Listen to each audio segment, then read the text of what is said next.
All right, so now I gotta show you how to solve these linear quadratic systems without a calculator. These will be on the non-calculator portion of the test. So when it says algebraically, that means using algebra and not your calculator or technology. So I'm going to do examples 2 and 4 for you because those are the harder ones. I will leave 1 and 3 for you to do on your own. Okay, so starting with 2, what I like to do is set both equations, get y by itself in both equations. So the top equation, the quadratic equation, is already y equals. Second equation, I need to subtract x from both sides. And so that new equation is y equals 1 minus x, or negative x plus 1. Okay, and so now when you've got y equals and y equals, you're basically using substitution. You are setting this equal to this, substituting this expression for y over here. And so I've got, you can put this on the left or this on the left, it doesn't matter. So negative x squared plus 4x minus 3 equals 1 minus x. And so when you do this, you're going to be left with a quadratic equation to solve. And so when you're solving a quadratic equation, remember from our Unit 1 review or from Algebra 1, you need to get everything on one side of the equal sign. And so I am going to add x and subtract 1. So that leaves me with 0 on the right-hand side and negative x squared plus 5x minus 4 on the right. Now our goal is to solve by factoring. So if you have a negative x squared term, switch the sign of every single term, basically multiply the entire equation by negative 1 to have a positive x squared. I can't stress the importance of that enough, because if you have a positive 1 right here, you can factor using the shortcut. So I'm looking for two numbers that multiply to 4, add to negative 5. Those numbers are negative 1 and negative 4.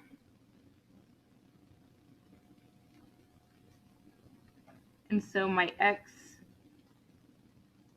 values are x equals 1 and x equals 4, setting each factor equal to 0. That's why we did this in Unit 1.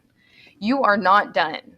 Remember, our solutions are ordered pairs. These are just the x coordinates of our solution. And so once you find your x values, I can go over here and start writing my solution. And so one of them has a 1 as the x, the other has the y as the x. You need to find the y that goes with 1. You need to find the y that goes with 4. And you only have to use one of the equations. You're going to get the same y value from both equations. So I always like to use the linear because linear is easier to use than a quadratic. Okay, so I'm going to use this equation to get my y values. And so for x equals 1, I have y equals 1 minus x, which is 1. And so y equals 0 in this case.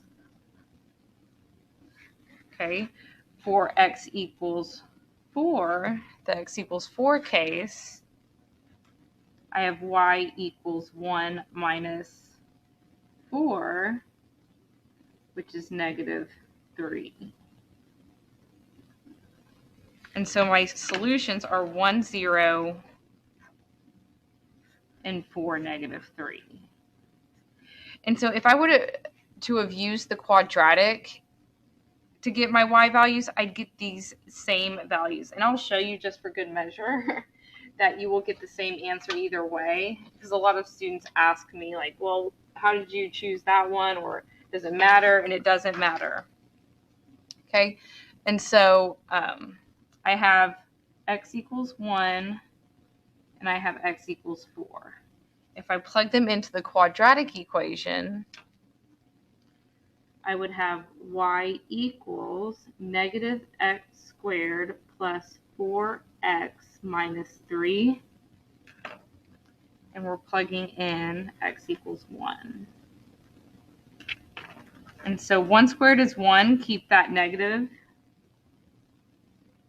plus 4 minus 3. Negative 1 plus 4 is 3, minus 3 is 0. So either way, I'm going to get 0 as my y value, and so that 1, 0 is my solution. If I plug in x equals 4, y equals negative x squared plus 4x minus 3, I should still get negative 3. Okay, and so this time we're plugging in 4 for the x. 4 squared is 16, and we have that negative out front. 4 times 4 is 16. Negative 16 plus 16 is 0. Minus 3 is negative 3. And so 4, negative 3.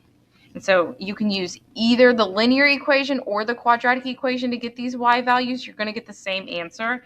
The important thing to know is you're only going to get 2 solutions. You're not going to get 4 solutions. I saw all kinds of crazy things. Only 2 solutions. A quadratic can only intersect a linear at most 2 times. It could intersect 1 time. It could intersect 0 times, but it's not going to intersect 4 times. Okay? And so no matter which equation you use to get your y value, you should get the same y. If you plug in 1, you should get the same y if you plug in 4. Okay. I'm going to do example 3 because example 4 gets really ugly. And so I'll leave that for you to try as bonus. I just don't want to confuse you because the numbers get so big. Or not big, but ugly. Okay, so in the case of number 3, notice this time the y is being squared. Okay, and so usually I say get y equals in both situations. And so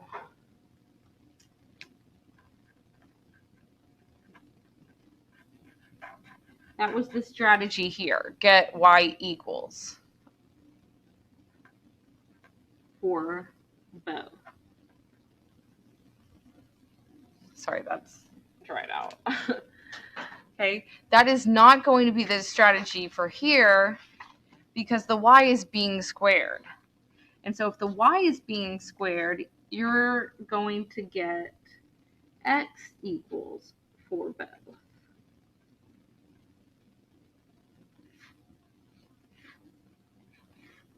Because if you were trying to get y equals, you'd have to take square roots. It would be really, really ugly. So do not get y equals, get x equals for both. That's going to be the strategy.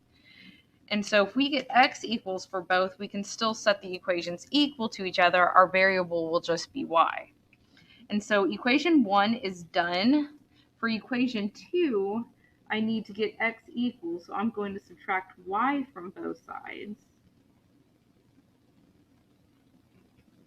And then remember, if it's negative x, that's not the same as x. There's technically a negative 1 there. Divide everything by negative 1. 2 divided by negative 1 is negative 2. Negative 1 divided by negative 1 is positive y. Okay, and so there's our new second equation. X equals negative 2 plus y. Okay, so now I am ready to set the equations equal to each other.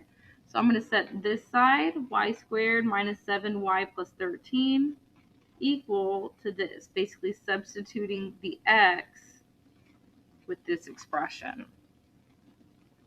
So y squared minus 7y plus 13 equals negative 2 plus y. The goal is to have a quadratic equation with one variable. It doesn't matter which variable it is, as long as there's only one variable, so we can factor and solve. Okay, so this time our y is being squared, so our calculator wouldn't have even helped us on this. All right, so same strategy. We have to get everything on one side, so I'm going to add 2 to both sides to get rid of that 2, and subtract y from both sides to get rid of that y. So now I have a 0 on the right-hand side. Y squared minus 8y plus 15 on the left side. Okay, we're ready to factor. We need 2 numbers that multiply to 15. We can use the shortcut since the coefficient on our squared term is 1. And so I'm looking for two numbers that multiply to 15 and add to negative 8. 3 and 5 will work as long as you make them both negative. Negative 3 times negative 5 is positive 15. Negative 3 plus negative 5 is negative 8. Okay, so my factors using the shortcut are going to be y minus 3, y minus 5. Make sure you put y here and not x. A lot of students change it back to x because we're so used to working with x. These are y's, so still have y's.